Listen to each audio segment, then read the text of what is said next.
Hi from Stuart's Gardens. I'm Stuart and this is Lulu. And this is Emmanuel, my assistant. It's now towards the end of winter. As you can see, it's quite a cold day today. I'm about to start refreshing these gardens again. The first thing that we have to do is to start preparing the beds. And I'm in the raised bed area. These raised beds have been going for 8 years now. They're based on Hochulkultur, and that means that 8 years ago I put down layers of logs, twigs, grass, and they have rotted over the years, and each year I top them up a little bit, and this is what they are like now. What do you think about that? Well, everything is alright, and we are ready for a new season to planting. Okay. Well, we've tested the irrigation system and it's working beautifully. The next step is to supplement the soil. The soil here last season grew beautiful plants. It grew beetroot, it grew some beautiful tomatoes and beautiful cucumbers, plus others. But every season I like to add about 1.5 inches of additional soil with all the nutrients.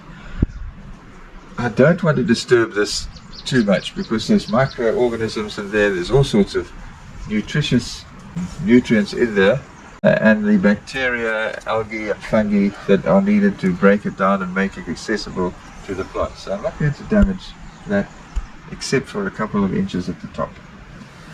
So how am I going to do that? Well, what I have are these three components. This is Freedom Farm Classic. It has all the micro and macronutrients needed components. It's really good, excellent. So if you're in the Western Cape in South Africa, good stuff to get. But I'm sure wherever you are, you can get beautiful soil prepared and ready to go. However, I do like to add additional compost. So I aim at having about 2/3 of this and 1/3 of compost plus this worm casting. Worm casting I like to add because it's actual worm poop, which has got a whole lot of the requirements that plants need to incorporate the nutrients and make them accessible. It's a very biochemically intensive process that I won't go into at the moment, but maybe in future I'll try to describe those processes, and for those who are interested, you might want to know a little bit more about that. Right, so let's move then to the next step, which is actually mixing, and that will be done by Emmanuel. Well, Emmanuel will now carry on. He's got his tray on which he's going to mix the soil. Over here is a scoop, and he'll be taking... Oh, hello Lulu. Lulu's having a look to see what's going on. He's going to take the growing medium. He'll also be taking some of the compost out. This is a good high quality compost, and also the worm castings. Now we are going to open one of the Freedom Farms bag, and we're going to take out at least 4 scoops right into there.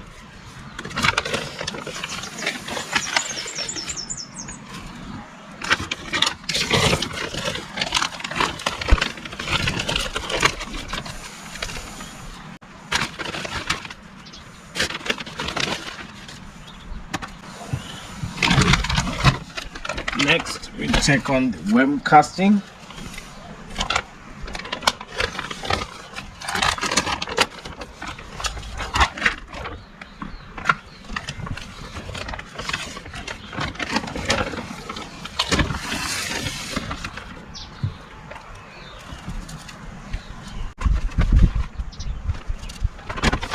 And then along comes the compost.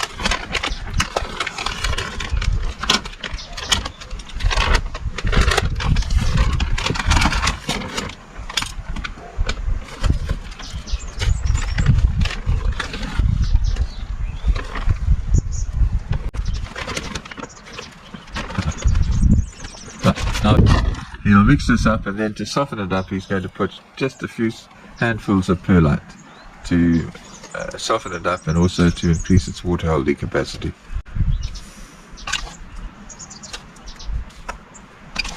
this is the mixture that I've used for years and years. There are many other recipes, I'm sure, which work just as well, but this is one that I have found works very nicely for me. And you don't have to be exact with the measurements. Right, well, here the perlite is. You're just going to put 2.5 handfuls in there and mix it in. This helps to aerate the soil. Remember that plants also need air, and the air in the soil helps tremendously, is needed for growth, and it also helps retain water. So there it is. That should be enough. Just gently mixed in. And doesn't that look wonderful?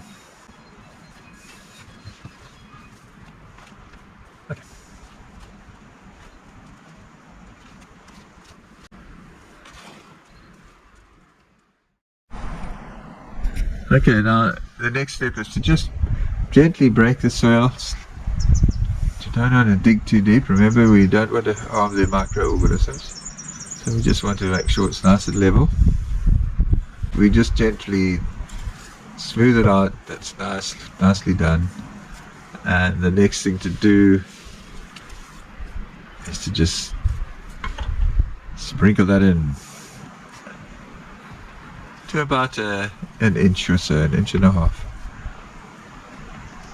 Emmanuel's been doing this for some years now, and he knows exactly what he's doing.